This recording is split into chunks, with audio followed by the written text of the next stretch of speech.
welcome back to the G.B.B, guys. Jay once again. I'm joined by Shan. Shans, what up?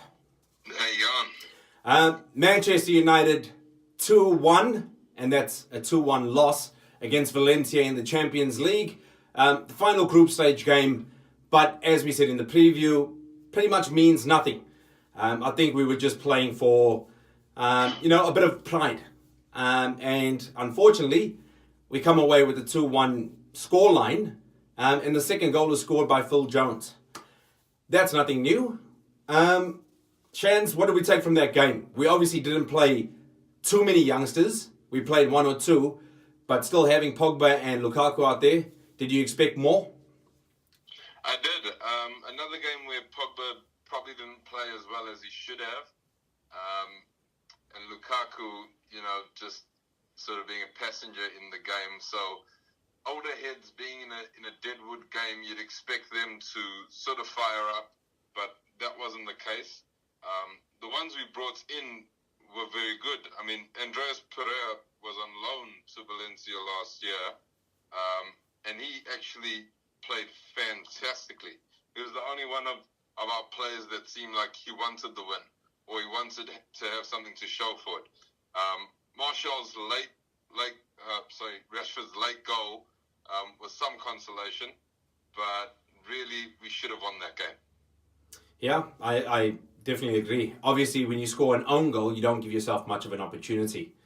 Their first goal, again, was probably defensive errors. That ball went through about 4 or 5 United players before going into the back of the goal.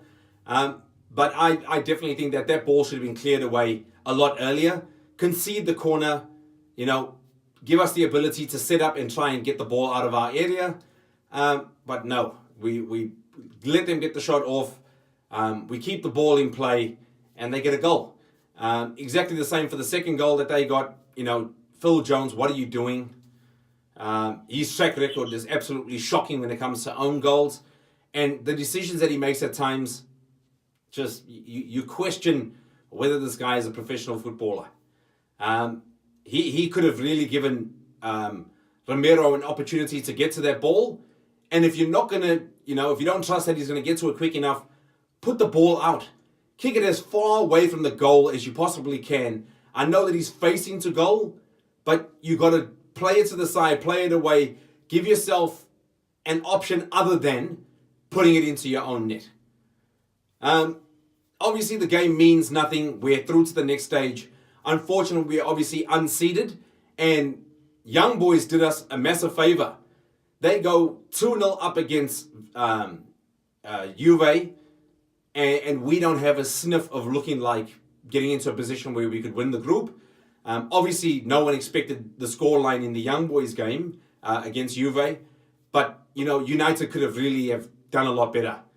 As you said, Chance, the young boys that did come in, or the players that did come in that haven't been in the starting 11 much of the season, gave a good account of themselves.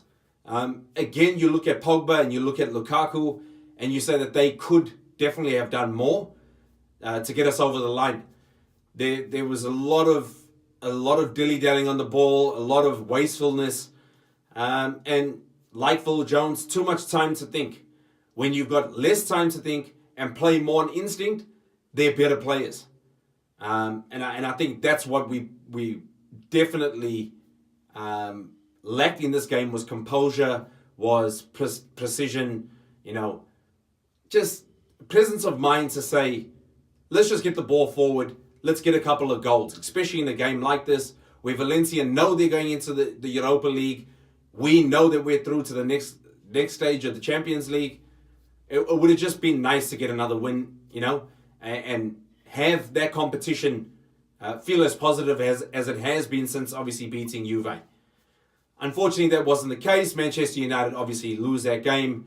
We're unseeded, which means that we can go up against any one of the big boys: Real Madrid, Barcelona, PSG, Bayern Munich, Borussia Dortmund. There's quite a few that are scary prospects that we hope not to get. I think the only one that I can really see that is not one of those juggernauts is Porto, and hopefully we get them. But with Manchester United's luck, we'll probably end up with Real Madrid or Barcelona. Shans, anything else in closing on that game? Our defensive prowess was just not there. So, coming into the next game, we're going to need to put something together. Get a partnership that's going to work. And for goodness sakes, in January, we have to get rid of Phil Jones. He's taking up space, he's taking up money, and he's just not the centre-back of any top 6 clubs quality. I think there's a few at the back that need to go. Young, Valencia, it's time for these guys to move aside and for new, younger players to come in. I think we should really bring Fossa Mensah back. He's been doing really well for Fulham, even though they're in, the position that they are in. He's given, all that he can, and he's been one of their better players. But we do need to obviously go into the transfer window. We need to give Mourinho the players that he needs to give him an opportunity in the Champions League. Because if you're not going to back him in the Premier League, at least give the man an opportunity to show something in the Champions League. Guys, thanks for joining us. Shan and I will be doing the preview for Liverpool, big game this weekend. And please check us out on all our social media platforms. Subscribe, like, share, follow, do all that good stuff. And we'll catch you in the next one. Shot.